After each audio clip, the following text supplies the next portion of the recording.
부활한다는 것이 너무나 분명하다는 겁니다. 사도 바울이 이 말씀을 하고 있는 것은 예수님이 분명히 부활하셨다는 것은 우리도, 예수를 믿는 우리도 부활한다는 것이 분명하다는 겁니다. 여러분, 이것은 정말 엄청난 진리입니다. 우리에게 수많은 문제들이 있고 또 실패와 좌절이 우리 속에 있지만 우리가 부활할 것이라고 하는 이 진리 하나 가지고 모든 것이 다 의미가 새로워질 정도로 정말 놀라운 일입니다. 그렇다더라, 그런 말씀도 있더라 하고 넘길 문제가 아닙니다. 저와 여러분이 부활한다면 오늘 우리의 삶이 완전히 의미가 달라집니다. 문제는 그 사실을 정말 믿느냐 하는 것입니다. 지난 8월 19일에 온라인으로 청소년 연합 여름 수련회가 전 세계에 있는 청소년들을 대상으로 해서 열렸습니다. 이번 여름에 이제 모일 수가 없는 그런 상황 때문에 여름 수련회들을, 청소년 여름 수련회들을 하지 못하게 되는 상황에서 이 온라인으로 연합 수련회를 하자. 그래서 참 하나님의 놀라운 은혜의 수련회가 열렸었습니다. 제게 말씀을 전해달라고 해서 갔더니 질문 응답 받는 토크쇼가 먼저 있었습니다. 근데 그때 저에게 그 진행하시는 전도사님께서 그런 말씀을 하셨습니다. 목사님은 늘 나는 죽고 예수로 사는 십자가의 복음을 전하시지요. 그런데 나는 죽고 예수로 산다는 이 십자가의 복음은 청소년들에게는 참 이해되기 어려운 말씀인 것 같습니다. 그러시더라고요. 그래서 제가 아니라고 그랬습니다. 청소년들에게만 이해되기 어려운 거 아닙니다. 어른들은 다 이해하고 어른들은 다 믿나요? 어른들도 이해 못하고 믿지 못하는 사람 많습니다. 나는 죽고 예수로 사는 진리는 나이가 들어서 이해가 되는 게 아닙니다. 지성적인 차원에서 이해가 되는 것도 아닙니다. 어린아이라도 성령께서 역사하시면 믿어지고, 아주 지성인이라도 성령의 역사를 힘입지 못하면 그는 전혀 믿지 못합니다. 나는 죽고 예수로 사는 십자가의 복음이 정말 믿어질 때 우리의 인생은 완전히 바뀝니다. 성경이 실제가 되는 삶을 살게 됩니다. 물이 포도주가 되고 오병이의 기적이 일어나는 그런 역사가 일어나게 됩니다. 이 모든 것은 전적으로 성령의 역사로 되어지는 겁니다. 그런데 나도 부활한다, 이것이 믿어지는 것도 역시 성령의 역사입니다. 22절에서 23절에 보면 아담 안에서 모든 사람이 죽는 것과 같이 그리스도 안에서 모든 사람이 살아나게 될 것입니다. 그러나 각각 제 차례대로 그렇게 될 것입니다. 첫째는 첫 열매이신 그리스도요, 그 다음은 그리스도께서 재림하실 때 그리스도께 속한 사람들입니다. 엄청난 말씀입니다. 그저 장례식 때 가서 한번 들어볼 만한 말씀, 그 정도 아닙니다. 내가 정말 부활할 것이라면 그러면 우리의 삶은 완전히 의미가 달라집니다. 어떤 사람은 천국 가면 되지, 우리 몸이 꼭 부활할 필요가 있겠습니까? 그렇게 말씀하는 분도 있습니다. 여러분, 우리가 구원받는다고 하는 것이 죽어서 천국 가는 것까지만 생각하면 기독교의 구원관을 정확하게 모르는 사람입니다. 우리가 구원받는다는 것은 죽고 천국에 가는 것뿐만 아닙니다.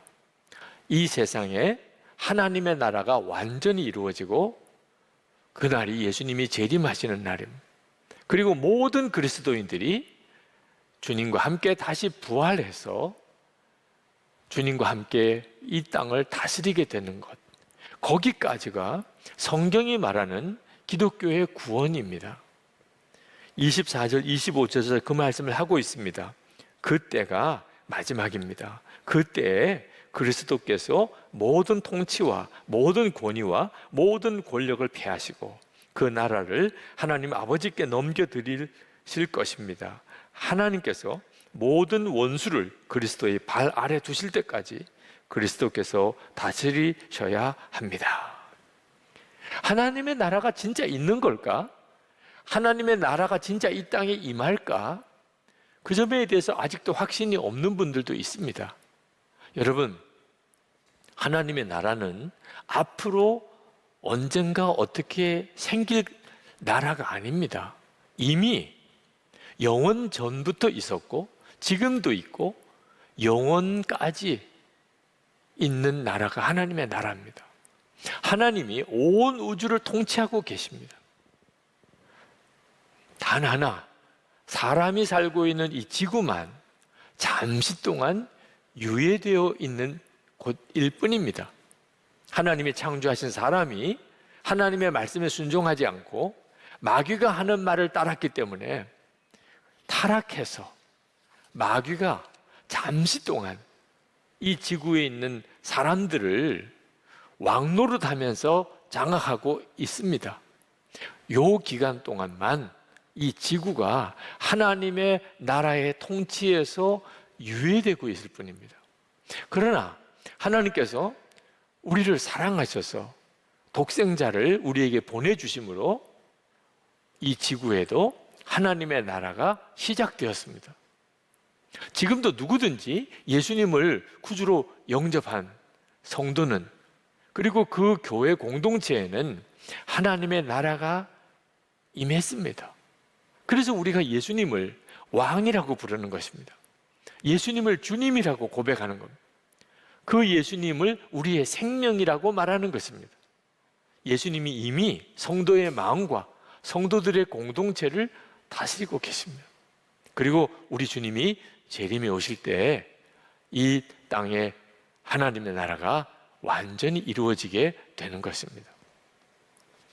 세상은 하나님의 완벽한 창조물이십니다.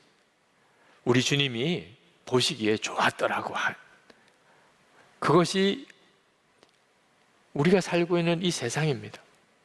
그리고 우리 자신이 하나님의 형상대로 지음받은 존재입니다. 원래 우리가 그렇게 지어진 겁니다. 그런데 우리가 죄를 짓고 마귀가 왕노릇하면서 세상도 망가지고 우리 자신도 망가진 겁니다. 지금은 그런 처지에 있습니다. 그러나 하나님께서 절대로 하나님이 창조하신 이 세상과 우리 사람을 포기하지 않으십니다. 반드시 다시 회복하십니다. 이것이 성경이 우리에게 증언해 주는 것입니다. 그래서 예수님께서 주기도문에 나라가 임하옵시며 라고 우리에게 계속 기도하게 하신 것입니다. 요한계시록 11장 15절에 분명히 세상 나라가 우리 주와 그 그리스도의 나라가 되어 그가 세세토록 왕노릇 하시리로다, 그렇게 말씀하신 겁니다.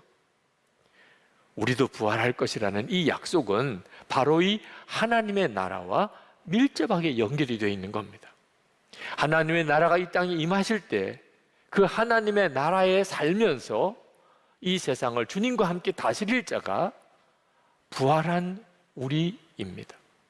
예수 그리스도 안에서 우리도 부활하여 주님과 함께 왕노릇 할 것이라고 분명히 약속하고 있습니다. 만약에 이 세상이 멸망하고 없어질 것이라면 하나님의 심판으로, 그리고 우리가 죽어서 그냥 천국에 가는 곳으로 끝나는 것이라면, 여러분, 우리가 이 세상을 바로 세워보려고 노력할 의미가 뭐가 있습니까? 세상은 결국은 그렇게 다 망해버릴 것이고 우리는 죽고 천국에 가버릴 것이라면 도대체 이 세상에 미련을 둘 이유가 뭐가 있습니까? 지금도 그런 식으로 천국을 사모하는 분들이 있습니다. 세상은 어떻게 되든지 상관없습니다. 세상은 그저 멸망당할 것입니다. 주여 천국에 빨리 데려가 주세요. 이렇게만 기도하는 성도들은 올바른 믿음을 가지고 있는 게 아닙니다. 고난을 당할지라도 하나님의 뜻대로 살고 이 세상에 사는 동안에 어떻든지 원수도 사랑하며 무슨 일에 있어서든지 우리가 선하고 의롭게 살려고 애를 쓰는 이유는 이 땅에 하나님의 나라가 임할 것이고 우리가 부활할 것이라고 하는 분명한 믿음 때문에 그렇게 하는 것입니다. 사도 바울이 31절 말씀에 나는 날마다 죽습니다, 그렇게 표현했는데, 이 말씀은 그만큼 사도의 삶이 힘들었다는 뜻입니다. 에베소에서 맹수와 싸웠다고까지 그렇게 표현했습니다. 복음을 전하고 이방인들에게 복음을 전하고 교회를 세우는 사도의 삶이 그렇게 힘이 들었는데, 만약에 이 세상에 그냥 멸망하고 끝나고 그리고 죽고 난 다음에 천국 가는 것이 그것이 마지막이라면 사도 바울은 왜 그렇게 해야 하는 것입니까? 그래서 사도 바울이 이렇게 되묻습니다. 만약에 정말 이 세상이 하나님의 나라가 임하지 않고 우리가 부활하지 않는다면, 그렇다면 내일이면 죽을 터이니 먹고 마시자 하지 않겠습니까? 그렇게 되묻습니다. 차라리 그게 지혜로울 수도 있는 거죠. 사는 동안에 그저 먹고 즐기자, 그렇게 사는 사람들이 얼마나 많습니까? 부활의 믿음이 없고 하나님의 나라를 알지 못하니까 그렇게 사는 거죠. 성경은 하나님의 자녀인 우리들이 이 세상에 사는 동안에 환난과 박해를 당할 것이라고 분명히 말씀하고 있습니다.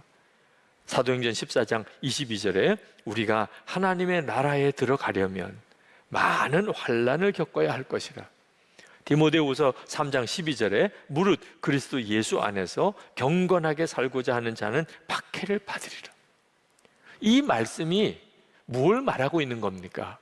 우리가 이 세상 사는 동안 하나님의 나라에 들어가기 위하여 환난을 당하고 경건하게 살기 위하여 박해를 당해야 된다는 것은 뭘 의미합니까?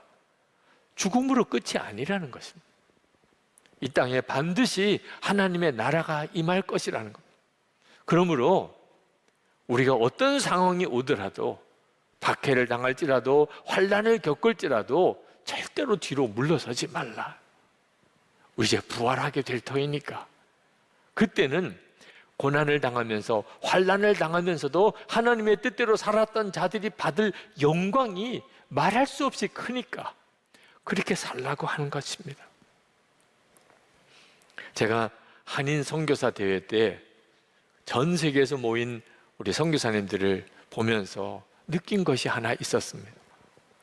모여서 예배도 드리고 그리고 세미나도 하고 그리고 간증도 하고 그렇게 일정을 쭉 진행하는 동안에 가장 어려운 지역에서 가장 어려운 사명을 감당했던 선교사님이 돋보이더라고요.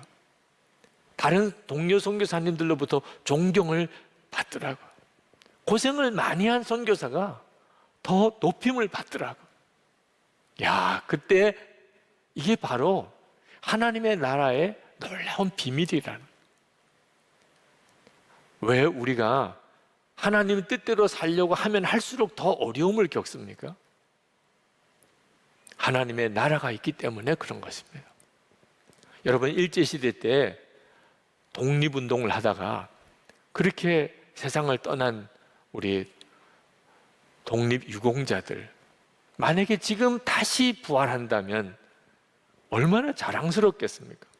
6.25 전쟁 때 그 고지에서 이름도 남지 않는 그런 무명용사들이 얼마나 많이 죽었습니까?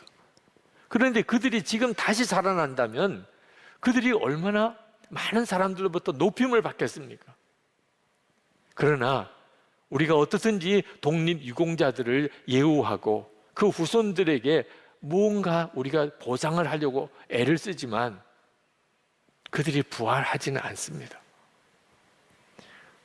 사람들의 마음속에 죽으면 끝나는 거지 뭐. 아유, 가족들만 불쌍하지 뭐. 그런 생각이 여전히 있습니다. 그 일이 귀하다고는 생각되지만 자기 이해관계에 걸리면, 자기 이적인 문제와 걸려들면 마음이 흔들립니다. 끝까지 의롭게 살고 끝까지 나라와 조국을 위해서 살고 다른 사람을 위해서 희생하는 삶을 살기는 정말 어렵습니다. 이것이 세상인 것입니다. 그러나 하나님의 나라는 다릅니다. 너무나 분명하게 하나님의 나라가 이 땅에 임하고 우리가 다 부활할 것입니다. 그때는 우리가 어떻게 살았는지, 하나님의 나라를 위해서 우리가 도대체 무엇을 하고 살았는지 그때 다 드러나게 될 것입니다. 그러니 우리가 지금 오늘 여기서 어떻게 살아야 될지가 명확해지는 것입니다. 여러분, 하나님의 나라는 우리의 삶의 모든 평가, 의미를 다 뒤바꿉니다. 우리가 부활할 것이기 때문에 다 달라지게 됩니다. 고난을 당할지라도 오히려 그게 감사합니다. 힘들어도 하나님의 뜻대로 사는 것이 보람됩니다. 지금은 당장 열매가 없는 것 같아도 하나님이 기뻐하시는 것을 심는 일은 그것은 대단히 복된 일인 것입니다. 그래서 로마서 12장 12절에 소망 중에 즐거워하며 환난 중에 참으며 기도에 항상 힘쓰며 그렇게 말씀한 겁니다. 우리도 부활한다는 것은 우리의 삶, 우리가 수고한 일, 우리가 기도하고 있는 것이 죽음으로 끝나지 않는다는 것입니다. 26절에 맨 마지막으로 멸망받을 원수는 죽음이다. 그래서 많은 사람이 죽으면 끝나는 줄 압니다. 그래서 힘들어서 스스로 목숨을 끊는 사람들도 있습니다. 그렇지 않습니다.